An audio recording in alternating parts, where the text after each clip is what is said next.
Hello, everyone. I thought I'd go ahead and do the names of God together because I keep having to listen to these over and over because either I don't have a notepad or I'm being interrupted or falling asleep, whatever. So, and the way he's got them numbered is kind of, I don't know, they don't seem in order or something. They're in order, but like two of them are number one, and then he doesn't even call them number one or something like that. Anyway, so I was getting kind of confused, and I was listening to some of them out of order, which is the reason why in that one video I was saying something about the past and the future, because I was going over the part lead us not into temptation, and that's not till later. But anyway, I was going to explain to you about my Benny here. Okay, so Benny was already named when I adopted him, and you know, when they're at the pound, which I didn't get him there, but they told me about what happened.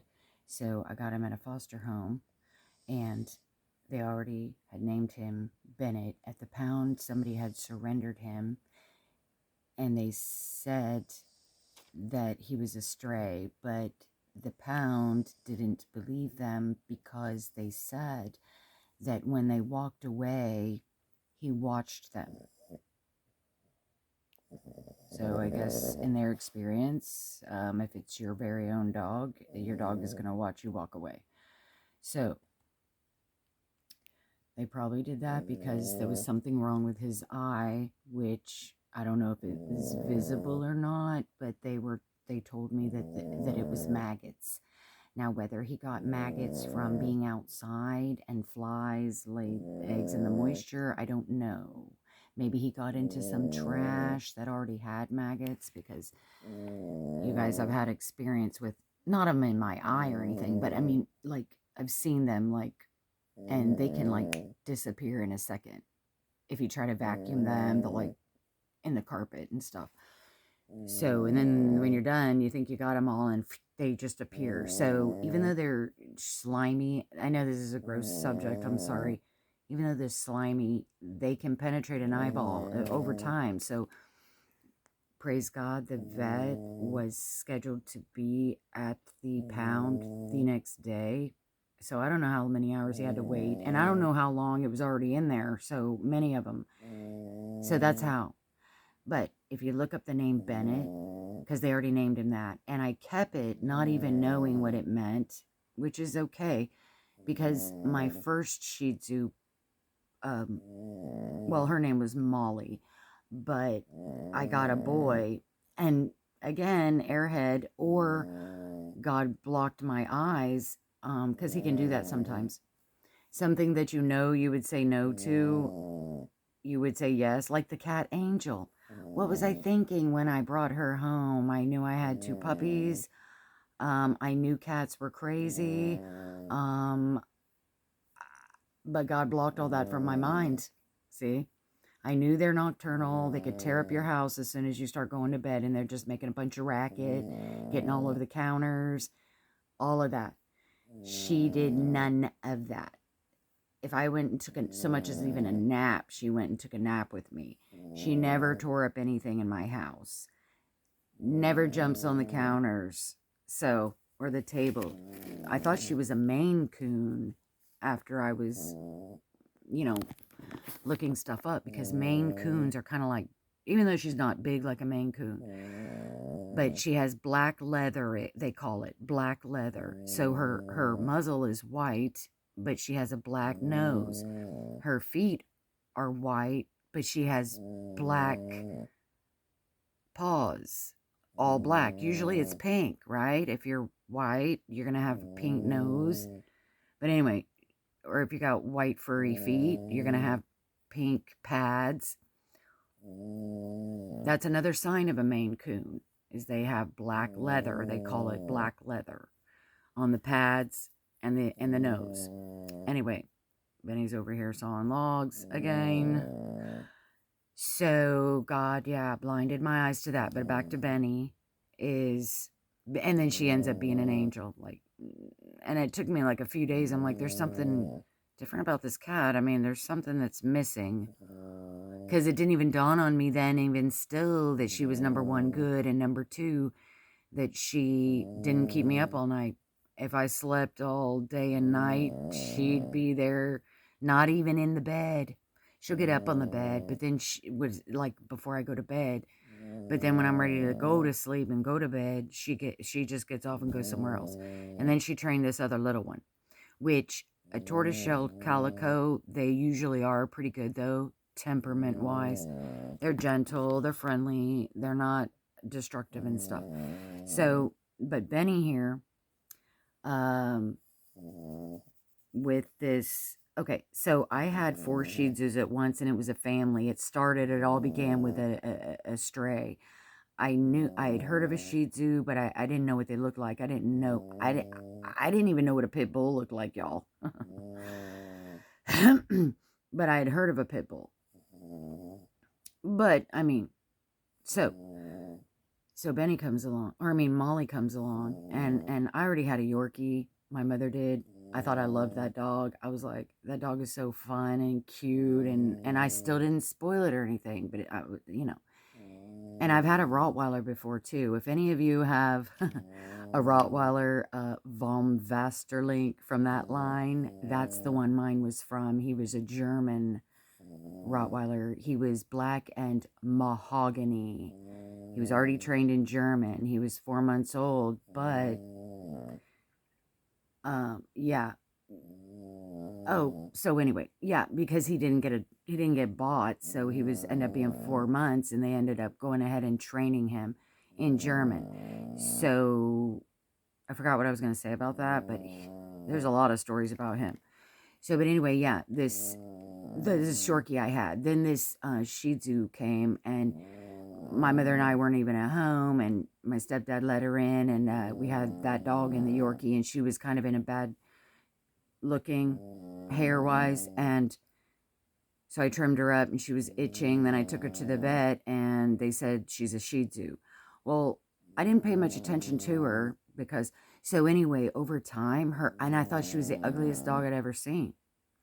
Shih Tzus aren't that cute, right? But her personality, oh my goodness. Then I fell in love with her, and I didn't care about the Yorkie anymore. The Yorkie was actually my mom's dog anyway, and I was living there. So, but anyway, to make a short story long is what I'm doing, as always. So that's how I got a family. So I fell in love with the Shih Tzu, and I was reading up on all about them and everything, and then I found out they love company of their own kind. Well, actually, they love all kinds of dogs, but probably not the big ones, but some, as long as you raise the Shih Tzu first, I guess. But then I went ahead and went to go buy one, so I bought one. And ironically, or miraculously, I met the owner that lost it like 6 years later, and she was not going to get my Molly back because Molly was about 1.5 years old. She'd already had a puppy, some puppies. Well, so when I went to go get another Shih Tzu for her to have a friend, I wasn't thinking male, female. I just got the one I liked, and it didn't dawn on me they could have babies. So, but anyway, his name was Benny.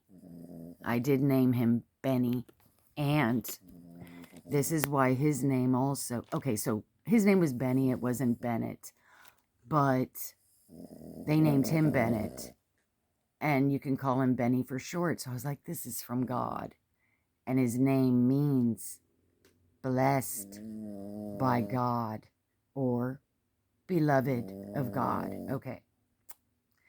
Then my Benny, that I accidentally got a male, and they had puppies, so I kept 2 of them. And then those were my mother's, you know. And then over a few years, you know, and they loved me more. And I'd go over there. Sometimes I'd be living there, sometimes I wouldn't be. But I'd go over to my mom's house every day to walk them. And that's why they fell in love with me, because they just loved walking and everything. So I always had my 2, their parents, Molly and Benny. And because Benny became a dad, I started calling him Papa. So I'd call him Papa. And I think I also, yeah, that was about it. It was like Benny or maybe Babe. I don't think he had any other nickname but Papa. So yeah, when I got this Bennett, I would, if, over time I started calling him Papa. And then that turned into, oh, well, so it was Benny and then short for Benny. And he didn't even know that was his name at first, right? Because that really wasn't his name. They gave him away to the pound, and of course they're not going to say what his name was. So I'd say Benny, and then I'd say and then all my Shih Tzus had all kinds of names, and so I started calling him Papa because that's what I called my other Benny. And then one thing led to another. Oh, and then so Benny, I'd call him Baba, as in a baby bottle, not as in Bobby, the name Bobby, but Baba. And then, and I dated the Iranian. I think he pronounced Baba because I did look it up. I don't think, maybe they said it a little different. I mean, because, hey, I forgot they even said shalom, shalom, halachatori, hubi, hubam, merci. And I would try to do the, and just berenj is rice and, bia, boro. Bia is come, boro is go, I think. This singer, Iranian singer, Moin, he had tapes, cassette tapes for the car. Moin, that guy, I could sing every single one of those songs. I didn't know what I was saying, but like, Bigo chigo nefereste kasi bihoyingama. And I don't remember the rest. But if I heard that tape, I tried to look it up once, and I have no idea what the name would be. I only knew the name of the singer, and there might have been another singer. But anyway, so that's how Benny gets called all those names. Like Daddy, Dad, Dada, Baba. And, I really didn't even know Baba meant Daddy until J.D. Farag said that. And then I didn't even really know, like, the Middle East. When I was looking up father in Farsi, the whole Middle East, like Palestinians, Arabs, maybe, they all kind of share some of those words. So they did say that Baba is, it seems like he said Bobo, but when I tried to look up Bobo in Farsi, there's nothing existing. And then in some other languages, it means stupid. So I know he would call me Kuchulu. That means little, I think. He would say Azizam. I don't remember, but he had some terms of endearment, but mostly they were Kuchulu. I mean, I've been the same size, really. High school, I was heavier. But that's because I was in sports. In my kind of family, my genetic, if we work out, we will bulk up. When we stop working out, we whittle away. We're supposed to be, I guess, smaller, but the only way I can really get bigger. My brother, for example, my older brother couldn't get big at all until he joined the boot camp or something, and that was the biggest he had ever gotten in his life. So I'm so sorry. This is just really trailing on. But that's how Benny gets called Dada, Daddy. Sometimes it's crazy because he'll bolt out of that shop door straight for the van when we're ready to go to delivery or something. And if somebody's walking by on the sidewalk, it happens to be a man, or even if we're walking on the street here at the neighborhood or anywhere, and if I happen to say Daddy, like, I don't know, sometimes certain forms of the Daddy, Dada, Papa, Dad, I don't even call my own dad. But men, if they're hanging around or walking by, they'll look. If I say, Daddy, one guy turned around. He's like, he started laughing like, oh, you're talking to a dog? One time his baby buggy collapsed in Walmart. We're like right up at the front where the big doors are. And it's that big open area. And this guy was walking in. It was a black guy. He was walking in, real nice guy. And Benny and I were just walking. And then all of a sudden, his stroller kind of, I didn't have it locked in. That guy came running over like, I'm going to save that baby. I mean, because I don't, the hood thing was up. And he comes over and he's grabbed it real quick before it went all the way down. And even if it went all the way down, it wouldn't have crushed him because he's like up there on the seat still. Not the seat, but the bed thing. And then he like pulls it up real quick. And as he's not really paying attention to what's inside, I guess, even though Benny takes up most of the space. And he's like grabbing it and then he's like pulling it up. He was just so adrenaline rush. And then he sees it's a dog eventually. And he's like, "It's a dog." And he starts cracking up, laughing. And I was so relieved because I'm like, he could have been really pissed. I went through all this for a stupid dog. Ugh. But anyway, okay. Sorry, maybe I shouldn't cancel this. I was just going to say like, okay, so if we go over this together,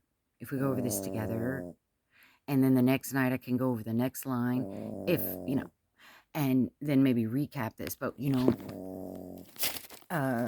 from what I'm learning is all these names like Elohim, El Shaddai, Adonai, those are like in the Bible.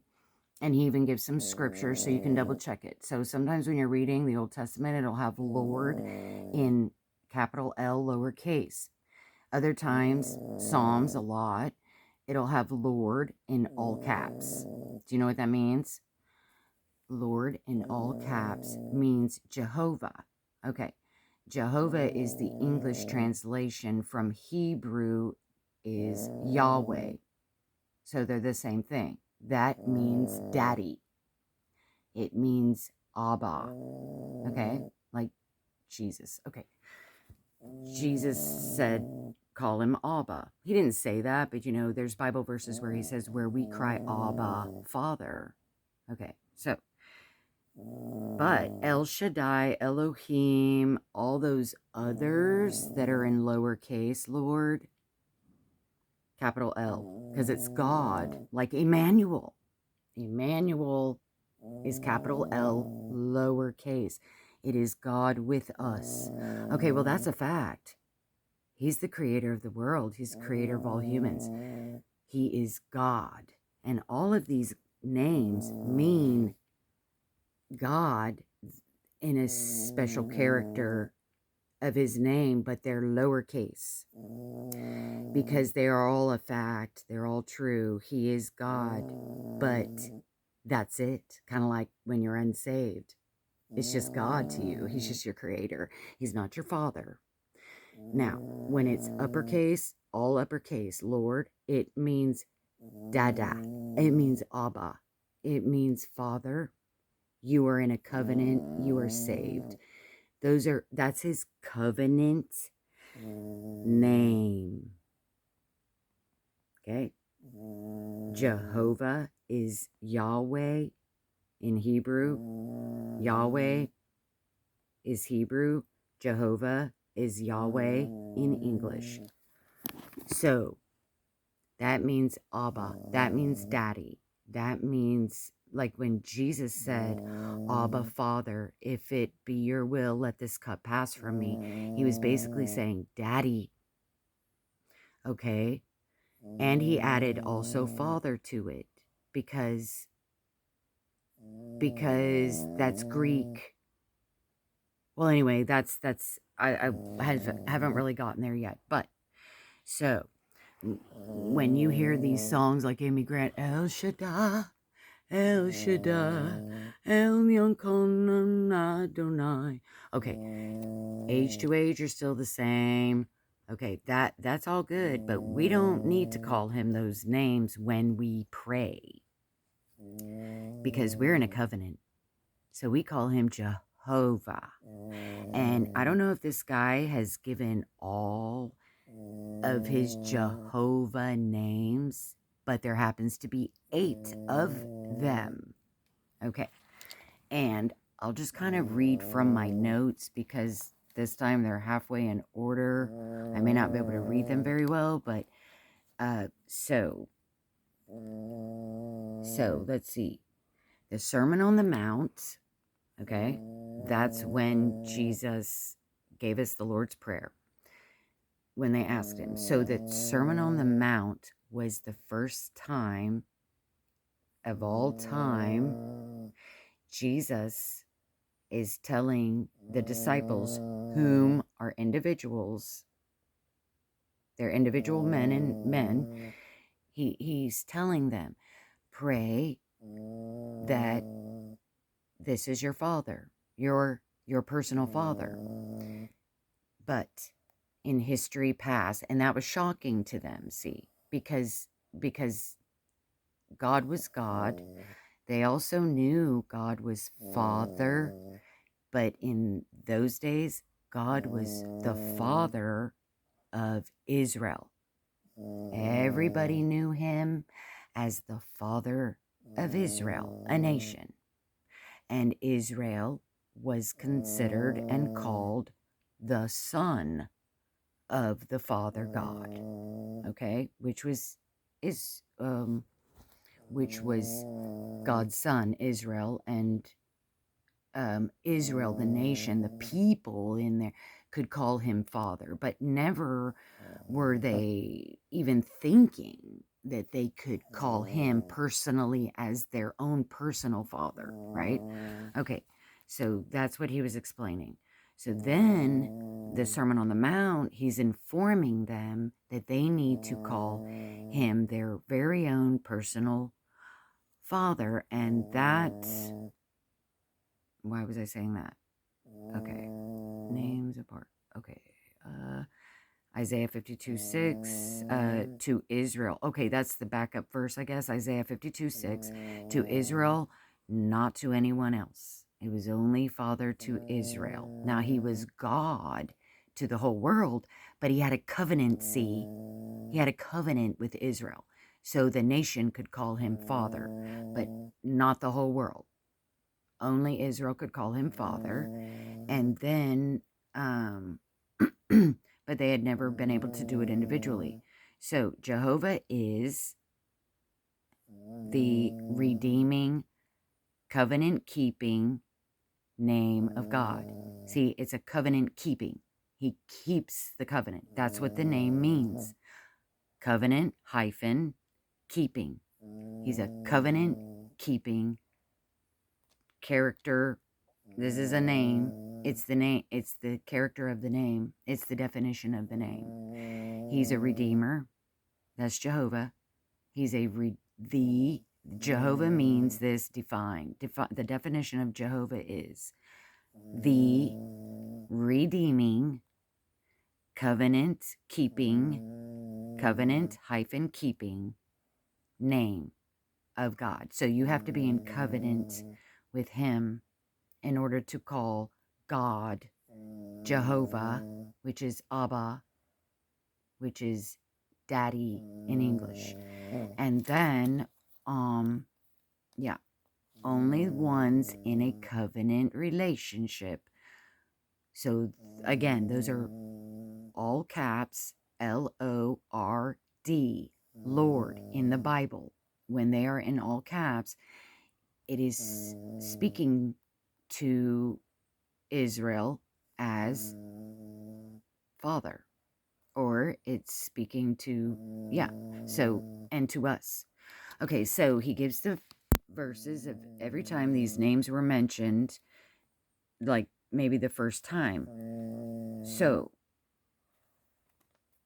yeah, like say Hashem, I don't think is a covenant keeping, that's just God.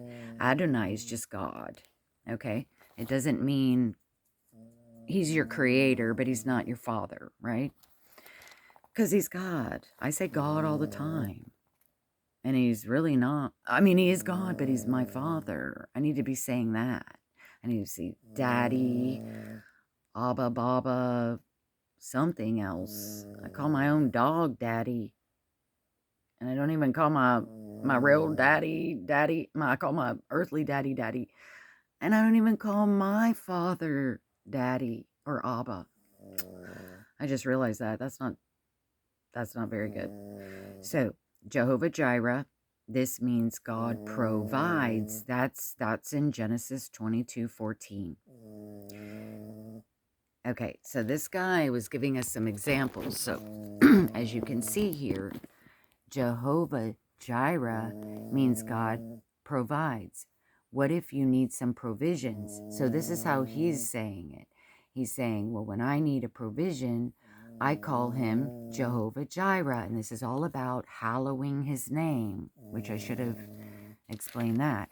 Hallow, the definition of that is, sorry, Papa, get away from you. He's sleeping. He's like, don't touch me. I had another Shih Tzu, little Millie. I call her Pissy Sissy, Psycho Sister. You know, when she was the only female with that litter, and it was all boys, and in the box or whatever, in the little bed, when they could just set up and wobble first.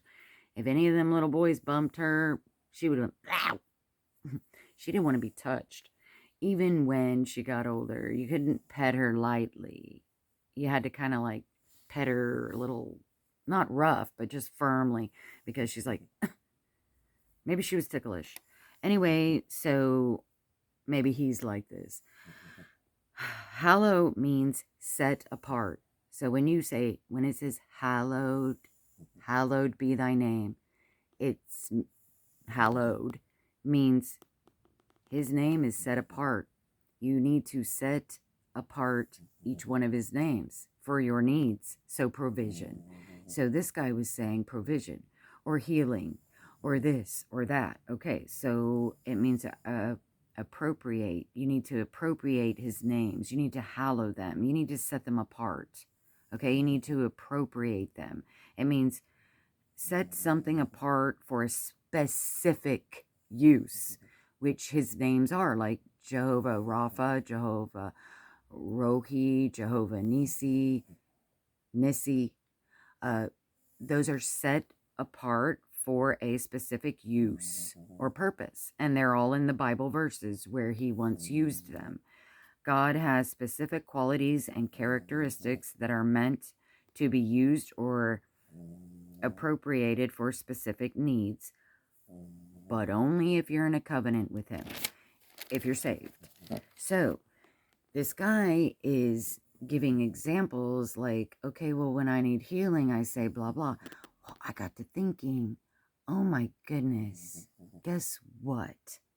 Out of 8 of these names, which means healing, righteousness, presence, peace, sanctify, victory, healing, provides. Well, what if you need healing?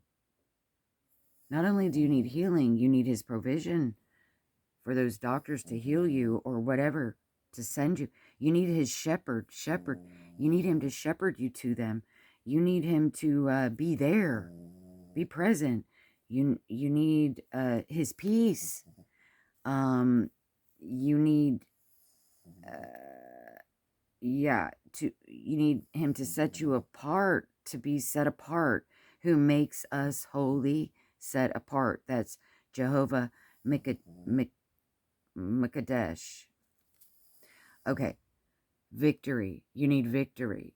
And then suppose you're praying for something specific like victory. Well, you need his peace. And when you're seeking his victory, you need him to shepherd you into victory. So basically, you need all these names with everything at all times in each prayer, even though you are trying to set the names apart, or you are setting them apart, but he's your everything. And it is what it's basically saying. 8 is the number of eternity. It's a circle. It goes around and around and around, never ending. And basically, to me, what this says is with every need, with every specific need, the other needs are also necessary. Isn't that amazing? So I'll then tell you what they are, which you probably already know or know some of them. There is, well, one he did not name, which I found on a Google list, but it was missing the other. So I don't know if Jehovah Ra-Ah and Jehovah Ro-He are the same, but people are just saying them and spelling them differently. But otherwise, that would be 9 of them. But he didn't, the one on Google did not have Rohi, but it had Ra-Ha, Ra-Ah, and he said Rohi, and not, so in other words, I haven't found anywhere where they're saying both. So maybe they are the same thing. So then there is Jehovah Jireh, God provides. That's in Genesis 22:14. Yah, okay, I told you that already. Lord is, okay. And then Jehovah Rapha, God heals. That's Exodus 15:26. There's Jehovah, he says it said Nissi, like sissy. So Nissi. Some people say Nisi. He says Nisai, but I say Nisi, but he says it's Nissi. Jehovah Nissi. God is my victory. On Google it says he's my presence. Like say he's your victory over all afflictions and tribulations, and because you're more than a conqueror. So that's like an example. You need victory. You're more than a conqueror. You need victory over the situation. Okay. So then there's Jehovah Makadesh. God sanctifies us, which means God who makes us holy. He sets us apart. That was mentioned in Leviticus 20, verse 8. There is Jehovah Shalom. God is my peace. That was in Judges 6:24. And an example would be he makes a table, he sets a table before me in the presence of my enemies. He anoints my head with oil, which means you're blessed amidst your enemies, and your cup runs over. Because your enemies are going to cause you to be blessed, cup running over. That's how I see it. And that's why you can love your enemies.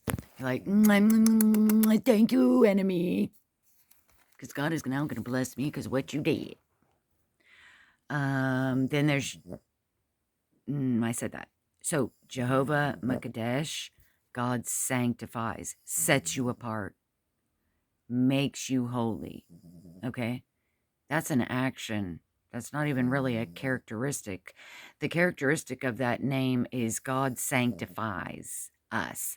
Okay, Jehovah Shalom, God is my peace. I told you that. Okay, Jehovah Rohi, Rohi, God is my shepherd.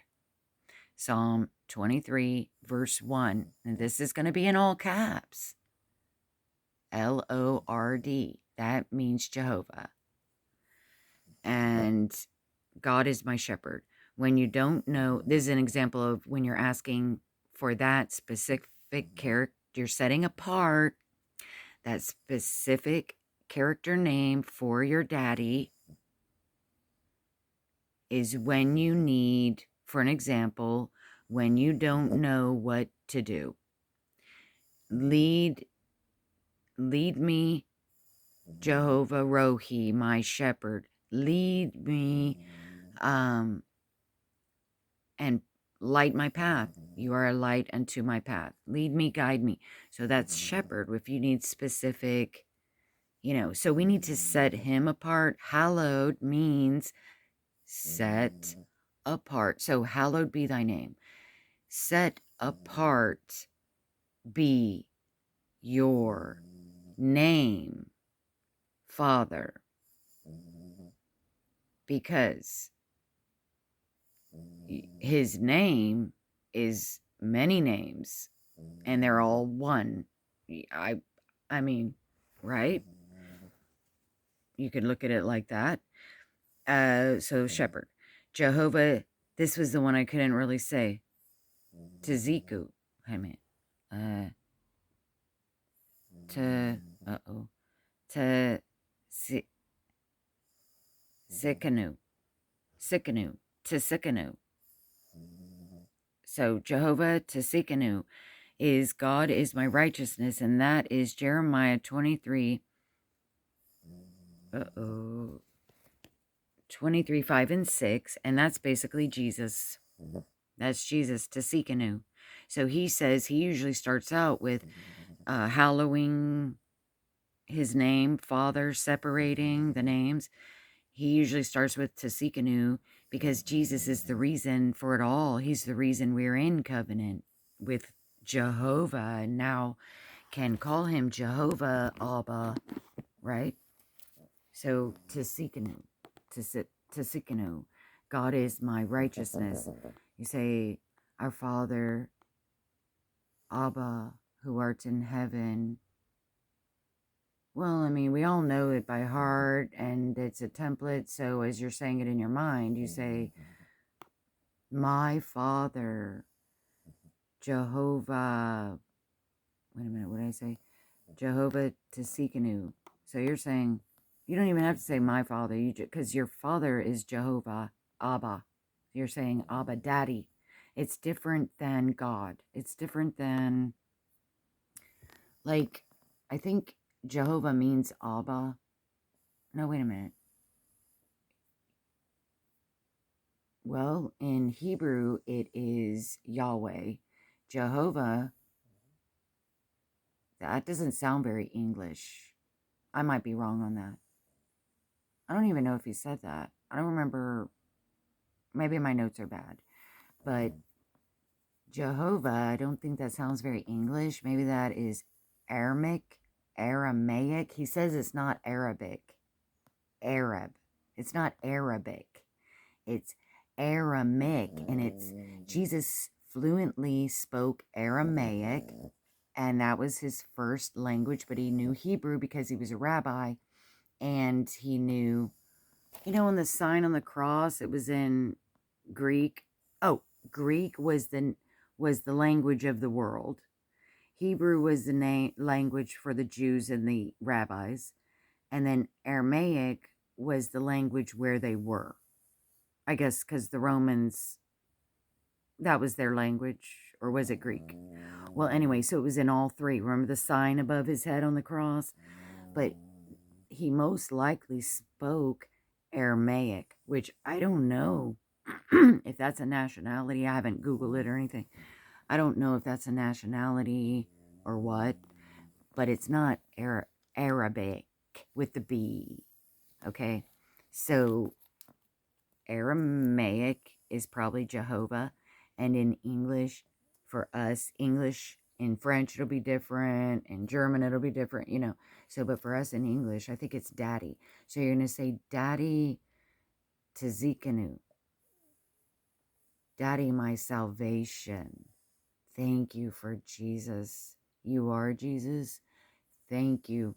Well, I mean, this guy was up here saying something, so it is kind of a thank you, but you're hallowing it by separating it. That's all that means, is separating it. So while you're praying, you're setting him apart. You're putting him on a pedestal, and for your need. So the Jehovah Tsikanu should be first, I guess, and that is God is my righteousness. Jeremiah 23, 5, and 6. Jehovah Shema. God is there. God is present. He's always present with me. So that's Jehovah Shammah. Shammah. Like Shah and then Ma. Shammah. All right. One he did not mention that I had looked up is Qanna. And that is a word. It's not Abba or anything. It just says jealous. Because there is the verse in Exodus 34:14 is he is a jealous God. So he is a God in whatever tense that is, because he is actually the God, but it's describing the God of all creation is a jealous God. And he is. He's very jealous. We shouldn't take anything to anybody first. Like, oh, let me go cry to my mom about this. Meaning, like, when you're an adult, you know, like, let me call up my mother and tell her about this. Let me call up my dad. Let me call my friend. Let me tell my husband. God is jealous. You take it to him first. Then you can go cry on somebody's shoulder. You know, maybe God will even say, go tell your mom she's got something to comfort you about. Meaning, like, you know, what if you're saying, oh God, this tragedy just happened to me. I need you, help me, help me. And then he's like, yeah, go to here and tell so-and-so. They know how to direct you and guide you, whatever. You know what I mean? But we always take it to him first because he's very jealous for us. Very jealous. He doesn't want any idolatry, right? So of course he's jealous. He doesn't want you to have no other idols before me, not money, not nothing. So idolatry is a hard one. So this is, I don't know how you'd even say it. Qanna is a jealous God. I don't think that's a name, but that is the word for jealous. And we need to remember that that is also a characteristic. So I told you that part. And then God has specific, yes. So God has specific qualities and characteristics that are meant to be used, or, oh, I did read you that. So an example would be Emmanuel is God with us, but it's not a covenant. It was only a covenant with Israel, and Israel only could call him Father, but they could also call him the other non-covenant names because the whole world needed to call him because he is God, right? So El Shaddai, which means God Almighty, El Olam, which means everlasting God, El Elyon, Most High God. All these are true and all these are his names, but they are not a covenant keeping, like it said, a redeeming, covenant keeping name of God. They're just his titles as God, but it's out of covenant names of God. So when they write songs about him or want you to pray with those names, I mean, sure, they're true, but when you pray, Jesus taught us. See, that was the point of the difference. When Jesus taught us to pray, he wants us to pray to him as Daddy. Daddy. Not Emmanuel, not El Shaddai, not El Elyon, because those aren't the covenant names. We need to call him Daddy, and Jehovah is Daddy, because we're in a covenant now. So if you want to sing about him using these non-covenanted names that are only covenant with Israel, and it's not even an individual person covenant, it's just a nation he's covenanted with, and these aren't even the covenanted names with Israel. These are just his titles: Elohim, Creator, Adonai, Lord, Master. Somebody in the New Testament called him Adonai, which is Lord, Master, which is true, okay? But when Jesus taught us how to pray, he wants us to pray to Daddy, because we're now in a covenant, because he's our Daddy now. He is not only our God, he's still our God, but now he's our Daddy because he adopted us. We're not going to call a stranger Daddy. even though that stranger is still a stranger. That's a fact. God is still God. That's a fact. But now we know him personally. So then,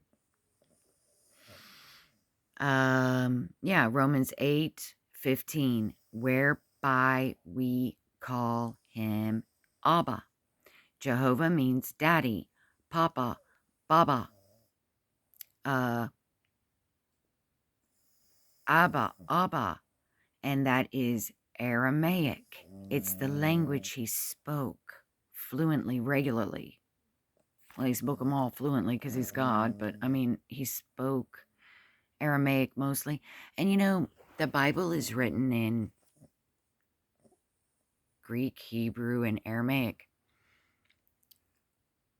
In the Old Testament, it's basically Hebrew. In the New Testament, I think it's mostly Aramaic, and maybe just Revelation is Greek or something like that, a ratio like that. I might have it backwards and I might have it wrong, but I think most of the or all of the Old Testament is Hebrew. That's why Jesus spoke Hebrew. He was a rabbi. He was reading from the Old Testament. New Testament hadn't even been written yet, but it was in the making. Well, so that was written in Hebrew. When the language of the day was Greek and Aramaic, and Hebrew only if you were a rabbi or a Pharisee or a Sadducee and stuff like that. But when Jesus was speaking to the people and to the disciples, he was probably speaking Aramaic. And when it was written down, like Paul was multilingual as well. But I forget what ratio the New Testament is written in, but the New Testament is written in a majority of one of the two, Greek and Aramaic. And then there's a minority that some of the New Testament is written in, but I don't know which one. It's probably mostly Greek, because you know the saying, it's all Greek to me, because the New Testament is probably mostly Greek. But there are a few books in the New Testament, I think, that are Aramaic. And I just don't, but I think it's a small amount. Okay. Sorry, probably belabored that issue. If that's even true. But that's what I heard a long time ago, and I can't even remember clearly which is which. But I'm pretty sure the Old Testament is Hebrew. I just don't know the ratio of the New Testament of Greek versus Aramaic. Then, so Mark 14:36, when Jesus wants the cup to pass from him, he says, Abba, Father, if it be your will, let this cup pass from me. He's saying, usually you say Abba when you're in a time of need. And he was very in pain. And so he said Abba, which is Aramaic. Oh, so maybe. Okay, and then Father is Greek. In Greek, Father is Patir. So he was basically speaking Aramaic, Abba, and Greek. When he said Abba, that was Aramaic. Then he said Father, Patir. So I don't know what that means, but maybe the guy said so. Then he went into a little bit of history, and hopefully, okay, so the reason names are very important is because, and you set them apart, like say names back then, as we know, and I'm probably jogging your memory, is names were given to describe you or a quality about you. And he gave the example of Esau. Esau came out, he was hairy. how could they really know his character? Because he was just, they just saw an arm or a leg, right? So they saw he was very hairy. So they named him Harry. All right. If you, I mean, I don't know where they come up with names like David, maybe, or Joseph. I know Jacob meant supplanter. So Jacob was meant supplanter because remember when they were twins and Esau was going to be the firstborn, he came out, he was coming out. They saw him coming out, and then Jacob reached his hand out and grabbed him by the ankle and yanked him back in. He was fighting and being a trickster and a supplanter before he even came out of the womb. He was trying to bring his brother in and say, no, I want to be firstborn. Well, look what we all know happened. He sold his birthright to Jacob.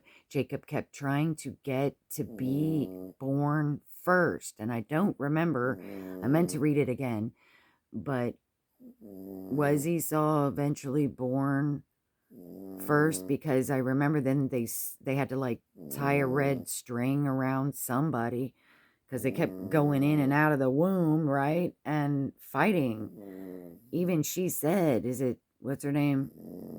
She's like, they're fighting within my womb. And then God told her, he said, you have 2 nations in your womb.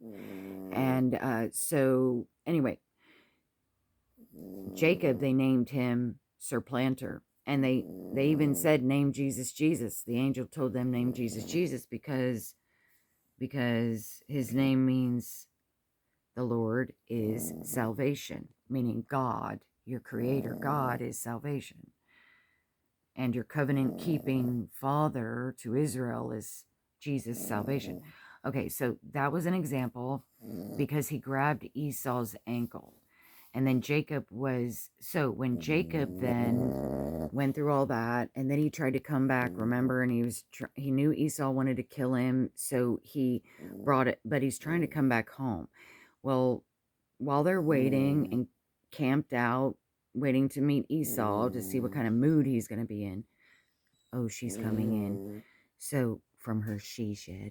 Well, anyway, so, what was I saying? Oh, yeah. So, they all camped out, right? And they were ready to meet Esau. They don't know what kind of mood he's in. And then Jacob starts wrestling with the angel. God. It says it both. And it was really Jesus. Okay. So Jacob's like, I'm not going to let you go until you bless me. And because he couldn't win, and the angel touched his hip and made it come out of joint so that he would stop wrestling. I have a story similar to me. I feel like God touched my hip to make me stop wrestling with him for something, you know? And so the angel or God said, I'm changing your name to Israel, which means, Israel means governed by God. So Israel. Now, instead of it being Jacob, Jacob is Israel. And it's governed by God. They said that wrestling was a Christophany, whatever that means, but I've heard it before. So God renamed him Israel. Sorry, Benny, goodness. You move. I gotta sit here. So instead of Jacob being a supplanter, which means it's all about yourself, you're always trying to get ahead in a bad way. You're always trying to be sneaky thief, dirty, sneaky thief. You're always trying to steal to being first. He was trying, to be firstborn. You're trying to manipulate the situation. He was always doing that, right? He was trying to be firstborn. And God changed it. Instead of you governing yourself, Jacob, because it's all about self, I'm changing your name to Israel, which means you are now no longer going to be governed by your flesh, but you're going to be governed by me. Okay, this is an example of hallowing someone's character, their name, right? And this is how they did it in those days. And then but then once God renamed him, from that point on, his whole character did change. Okay, and then Saul, King Saul, many of those Bible scholars, they don't know what his original name was, but they don't think it was Saul. They think it was his new name, because you know what his name means asked for king. So asked, past tense, for FOR, king. They were always asking for a king. So that's what that means. Asked for king. Saul. That's what his name means. So they think he had a different name. And then, because everybody in the Bible has names that mean they were either renamed, just like Abram. Abram, I don't think he said what that means, but when God renamed him, Abraham, that means breath. Just like Sarai is now Sarah. It's a breath. I've heard somebody say Yahweh cannot be pronounced.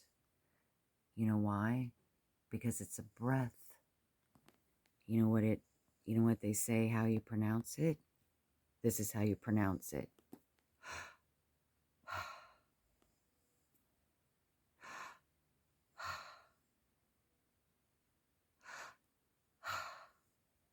Inhale, exhale. Life. Inhale, exhale. Yahweh.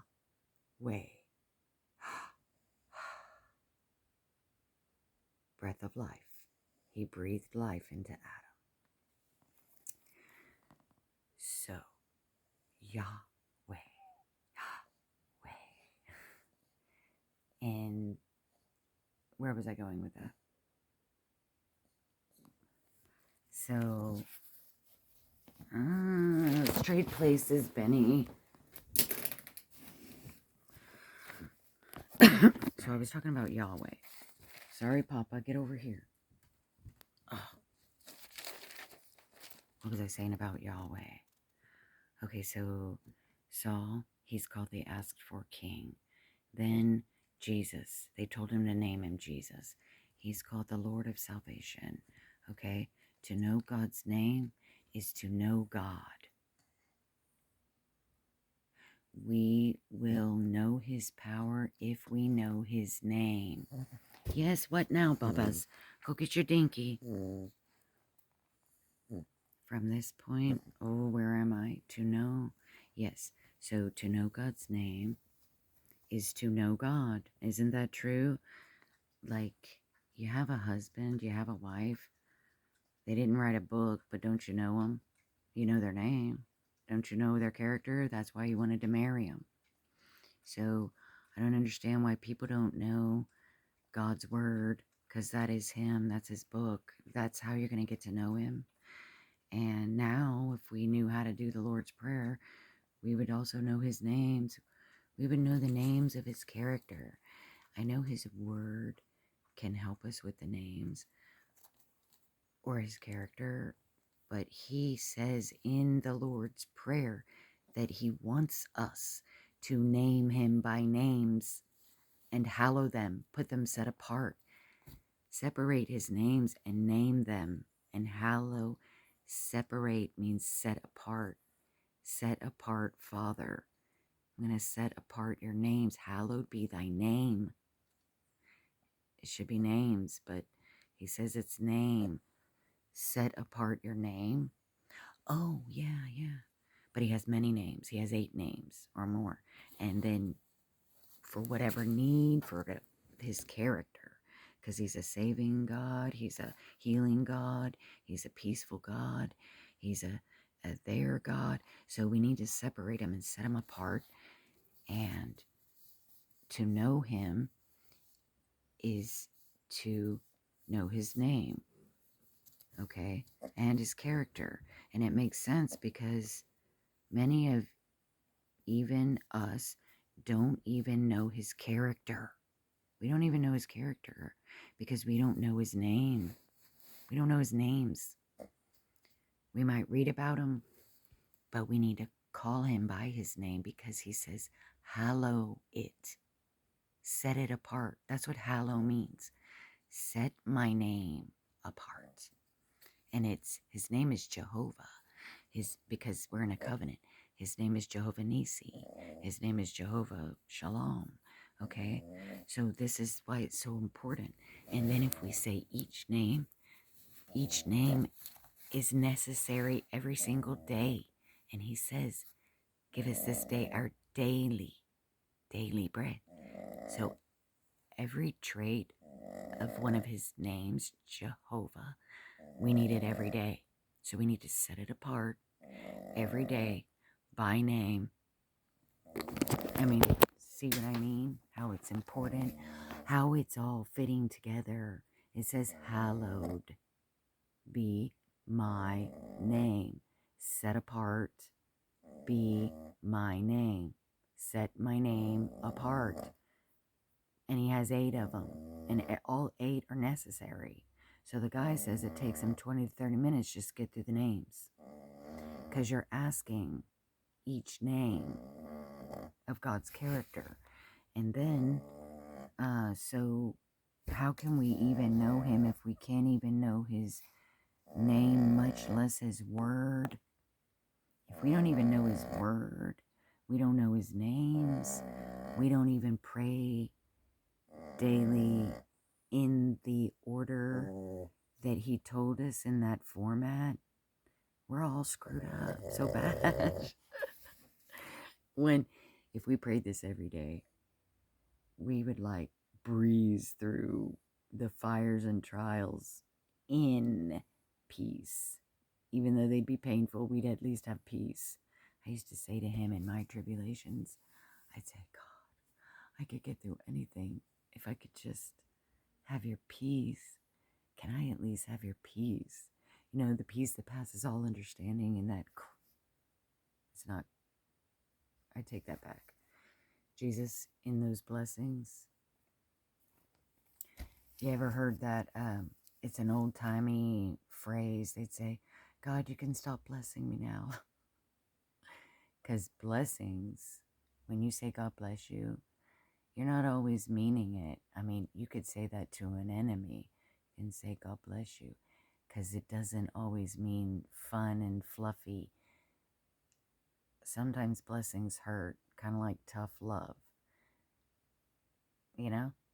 So that's why I shouldn't be cursing a trial or a tribulation, because they are for a greater weight in glory. They are training us, teaching us how to warfare and all kinds of stuff. So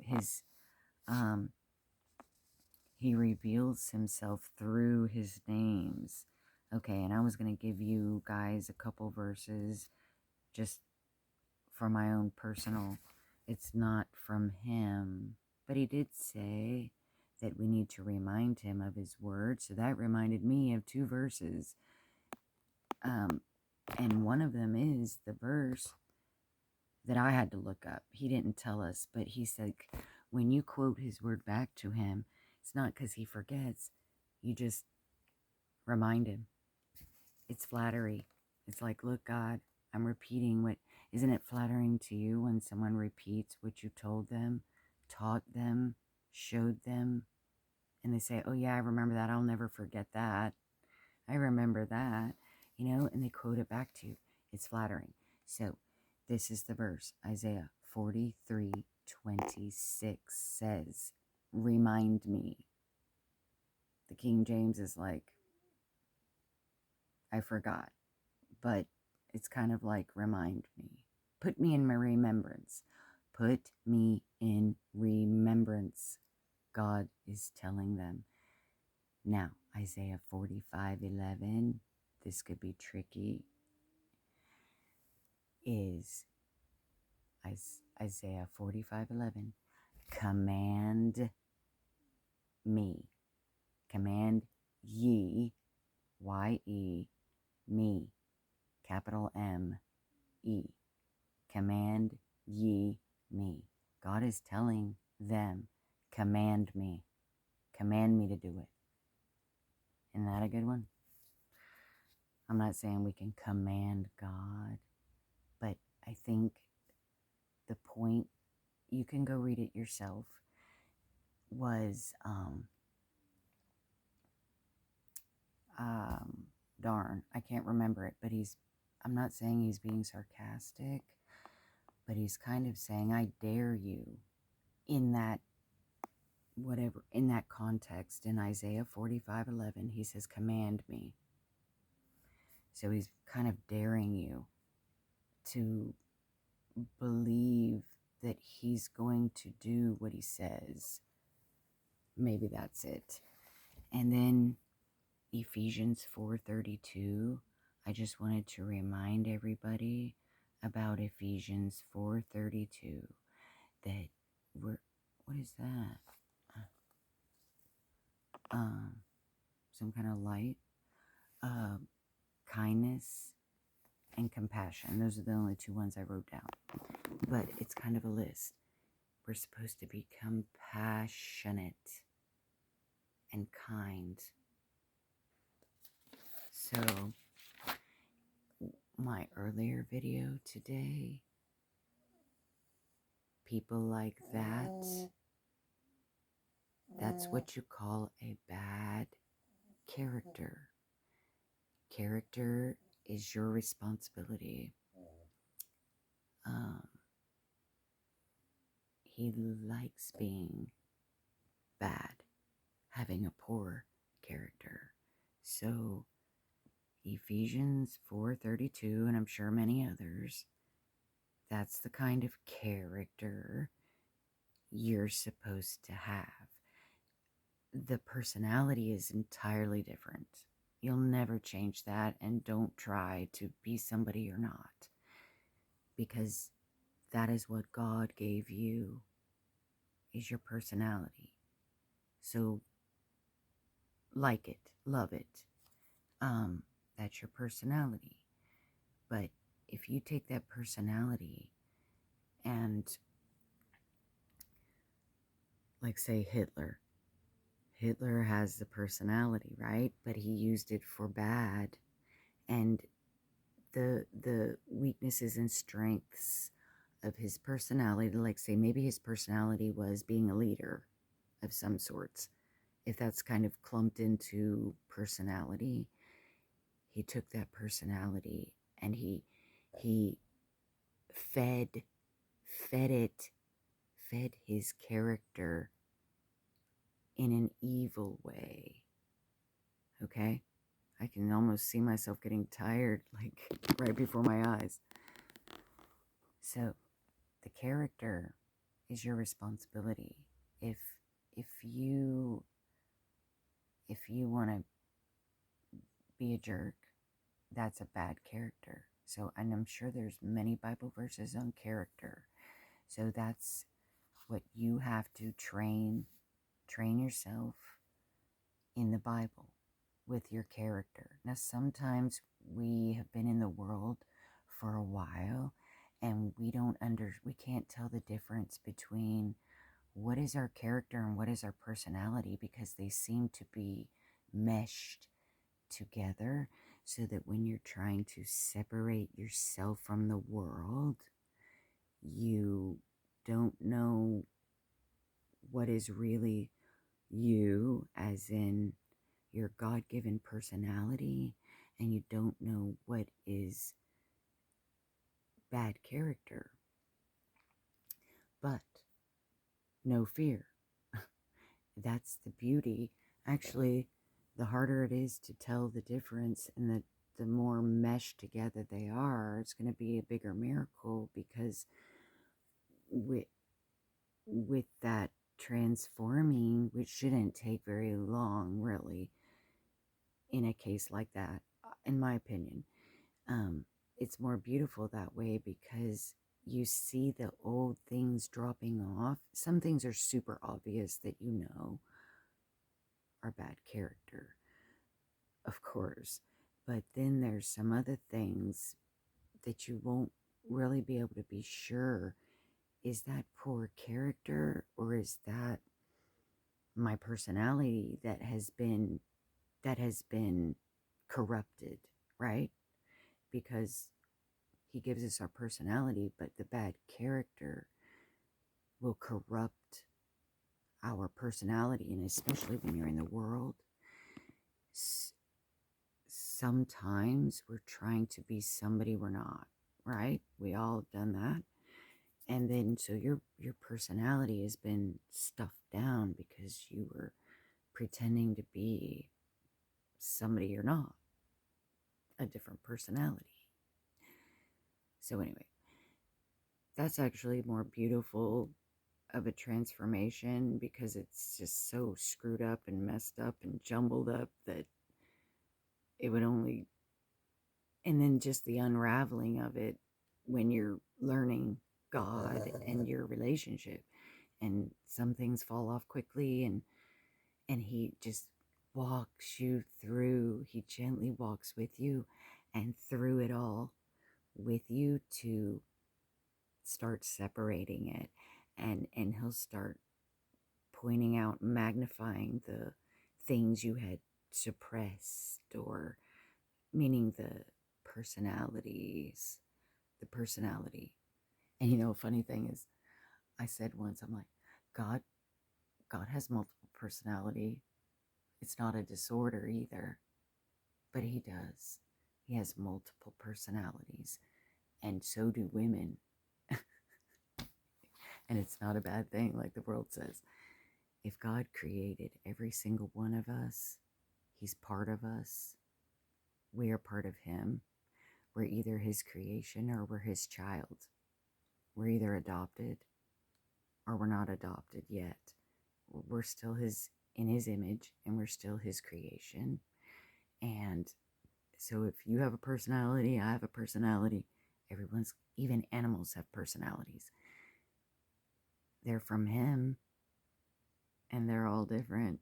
So he has different personalities that he imparted in us. How can we have it and he doesn't? If we have that personality, it came from him. That means he has it also. So he has multiple personalities.